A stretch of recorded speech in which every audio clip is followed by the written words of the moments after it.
suatu negara, artinya ini sangat... Oke Pak, pertanyaan selanjutnya nih.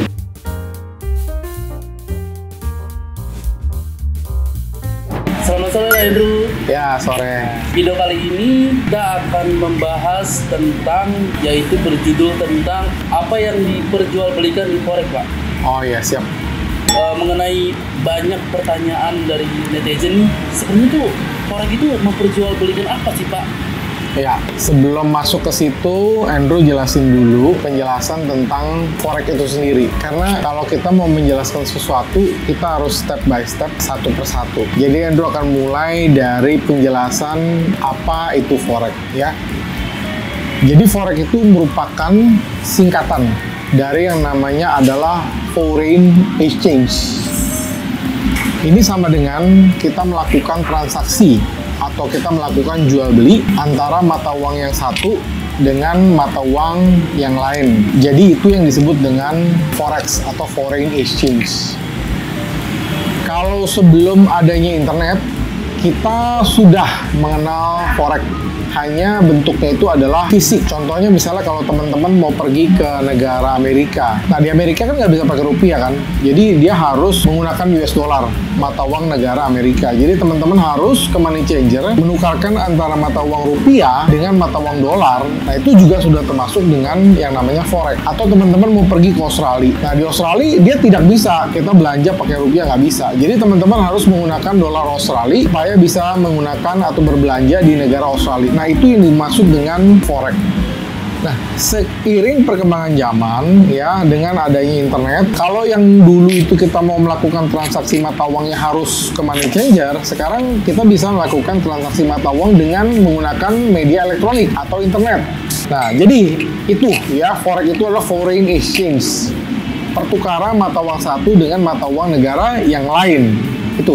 Oke, setelah dijelasin tentang apa itu Forex, kali ini saya ingin bertanya Pak, mengapa Forex menjadi pasar keuangan terbesar di dunia? Ya, karena Forex itu merupakan, pertanyaannya mengapa Forex menjadi pasar terbesar di dunia, begitu ya? Benar Pak. Nah, mengapa itu bisa terjadi? Karena banyaknya pihak, banyaknya partisipasi, banyaknya orang atau institusi yang terlibat dalam perdagangan Forex itu sendiri. Forex ini kan perdagangan mata uang asing. Kalau kita bicara mata uang asing, itu melibatkan harga diri sebuah negara, ya. Karena ini merupakan harga diri suatu negara, artinya ini sangat-sangat diperhatikan baik dari sisi pemerintah, ya, baik dari sisi perusahaan, institusi, dan juga individu di dalam negara tersebut. Jadi, mengapa Forex itu marketnya besar? Ya karena banyaknya pihak yang terlibat dalam transaksi Forex ini tersebut, ya. Bahkan dirata-ratakan per hari transaksi Forex itu bisa mencapai 3 triliun US dollar. Bayangkan, per hari transaksinya, omsetnya sebegitu besar. Tentunya karena banyaknya pihak yang transaksi di dalam foreign exchange ini, maka Forex tidak bisa dimonopoli dari negara itu pun sendiri, nggak bisa. Dia nggak bisa monopoli, dia nggak bisa kontrol. Tidak ada pun satu pihak yang bisa mengontrol foreign exchange atau memonopoli. Kalau di saham bisa, karena saham itu kan nilai dari perusahaan. Tapi kalau di Forex nggak bisa, karena kapital pasar itu terlalu besar. Ya, jadi itu penjelasannya, ya. Oke Pak, pertanyaan selanjutnya nih, apa yang diperjualbelikan di pasar Forex? Ya, seperti yang tadi Endo sudah jelaskan di awal, Forex itu adalah perdagangan mata uang asing, ya. Jadi jelas yang diperjualbelikan adalah mata uang. Mata uang antara negara satu dengan mata uang negara yang lain. Contohnya, kita sebut major, ya, major pair. GBP terhadap US dollar, Euro terhadap US dollar, Australian dollar terhadap US dollar, US dollar terhadap Tunisian, US dollar terhadap Swiss franc, dan masih banyak cross pair lain yang kita tidak bisa sebutkan satu persatu. Jadi jawaban dari pertanyaan Anda adalah, ya, yang diperdagangkan adalah mata uang. Ya, mata uang antara negara satu dengan mata uang negara yang lain. Itu penjelasannya. Oke Pak, pertanyaan selanjutnya ya Pak, apa peran mata uang dalam perdagangan Forex? Ya, tentunya karena Forex itu adalah perdagangan mata uang asing, maka peran mata uang itu sendiri menjadi objek yang diperdagangkan dalam hal transaksi Forex itu sendiri. Misalkan kita berdagang baju, maka objeknya adalah baju. Misalkan teman-teman jual beli mobil, maka objeknya adalah sebuah mobil itu sendiri. Forex, objeknya apa? Objeknya adalah mata uang. Nah, tentu mata uang ini kan banyak, ya, banyak jenisnya. ada US dollar, ada pound sterling, ada euro, ada Swiss franc, ada Japanese yen, Australian dollar, dan lain-lain. Jadi mata uang itu sendiri menjadi objek mata uang satu dengan mata uang yang lain. Ya, itu perannya. Ya. Oke, baik Pak. Pertanyaan selanjutnya Pak. Bagaimana mekanisme mata uang dalam pasar forex? Ya, mekanismenya begini. Forex itu kan tadi Andrew sudah jelaskan di awal, ada dua jenis. Ada yang spot. Spot itu adalah konvensional. Contohnya kita melakukan transaksi di money changer. Misalkan teman-teman punya rupiah, teman-teman mau tukarkan menjadi US dollar. Jadi teman-teman harus bawa rupiahnya, bawa ke money changer atau bank lah ya. Nanti rupiah ini akan menjadi dolar. Itu adalah cara yang konvensional atau cara ya kita bilang kuno lah. Nah, dengan adanya internet sekarang, ya kita bisa melakukan transaksi forex dengan cara elektronik. Jadi kita bisa melakukan jual beli hanya dengan fasilitas yang namanya internet. Nah, ini yang disebut dengan futures ya, atau transaksi elektronik. Tujuannya apa? Ya, sama-sama. Ketika kita bertransaksi atau kita melakukan jual beli, tujuannya adalah untuk mendapatkan profit. Gimana caranya kita bisa mendapatkan gain? Gimana caranya kita bisa mendapatkan keuntungan dari selisih harga jual beli atau fluktuasi harga jual beli yang terjadi. Jadi mekanismenya adalah kita menukarkan, ya, menukarkan bisa konvensional dengan cara ke money changer atau bisa dengan transaksi elektronik dengan cara yang disebut dengan forex trading via internet. Itu jawabannya. Oke Pak, pertanyaan selanjutnya nih. Apa yang mempengaruhi nilai mata uang di pasar forex? Terutama faktornya Pak. Ya, faktornya tentu mudah ya, supply demand. Tapi kalau kita breakdown lagi, apa yang menyebabkan supply dari mata uang tertentu naik atau apa yang menyebabkan demand dari mata uang tertentu naik atau turun, itu banyak sekali faktornya. Ya, kita harus mempelajari tentang fundamental, mempelajari bagaimana situasi politik dari negara tersebut. Suku bunga juga sangat mempengaruhi. Misalkan suku bunga di satu negara, bank sentralnya akan dinaikkan, otomatis mata uang tersebut akan menguat. Sementara sebaliknya, apabila suku bunga dari bank sentral negara tersebut diturunkan, otomatis akan melemahkan mata uang tersebut. Jadi itu faktor-faktor yang bisa mempengaruhi kenapa mata uang yang satu menguat, kenapa mata uang yang satu melemah. Ya, itu jawaban, supply demand. Ya. Oke, baik Pak. Nah, kan di forex itu ada pasangan mata uang ya Pak. Nah, saya mau bertanya nih Pak, apa yang dimaksud dengan pasangan mata uang di forex Pak?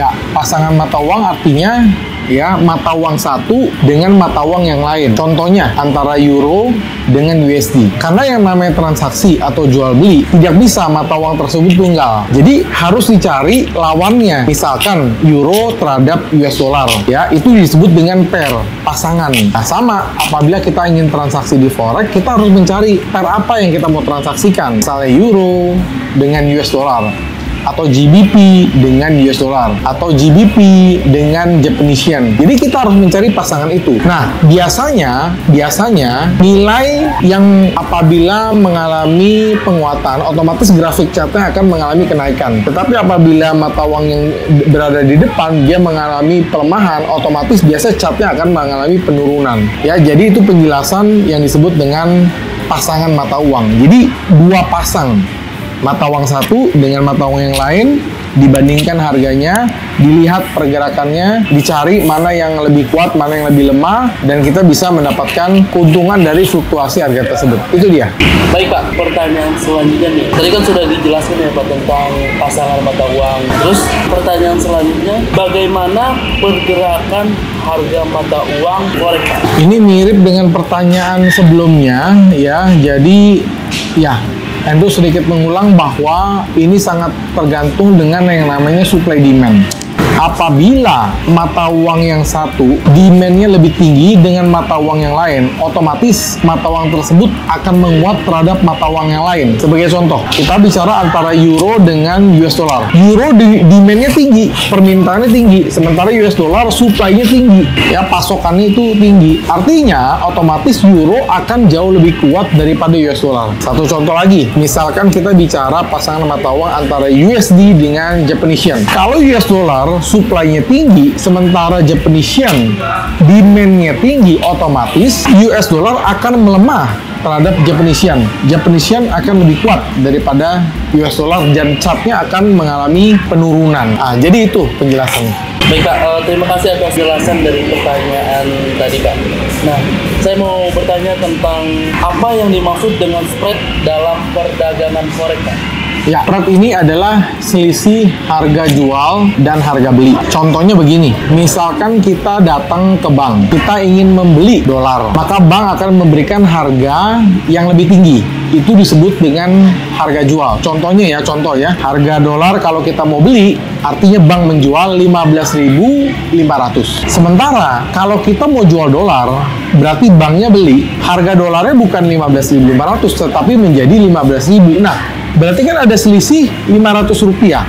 Nah, 500 itu yang disebut dengan spread. Dan ini wajar dikenakan oleh broker.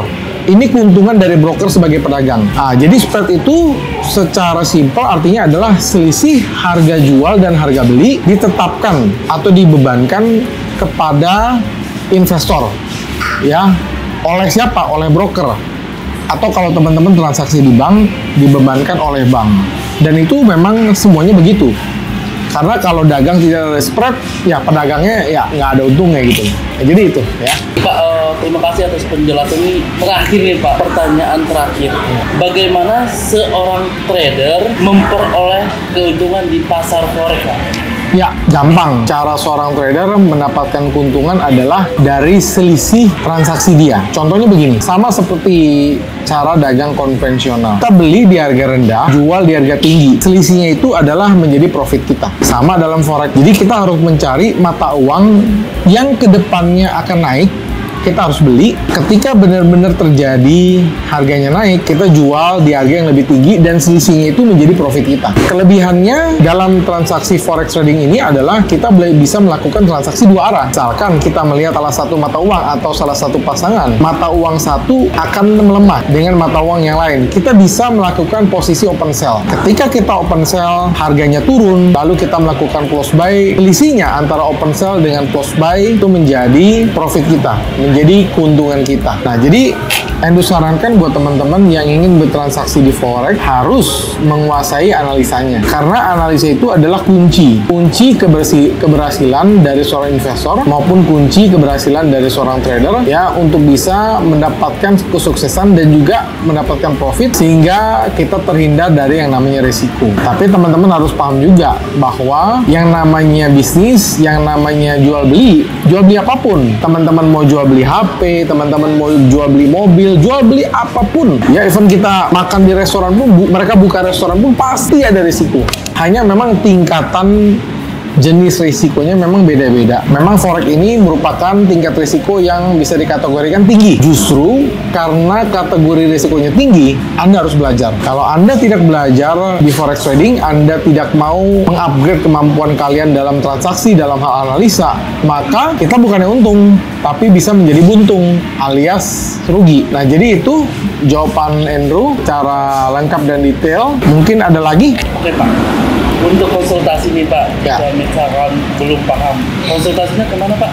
Oke, jadi kalau teman-teman masih punya pertanyaan lain gitu ya?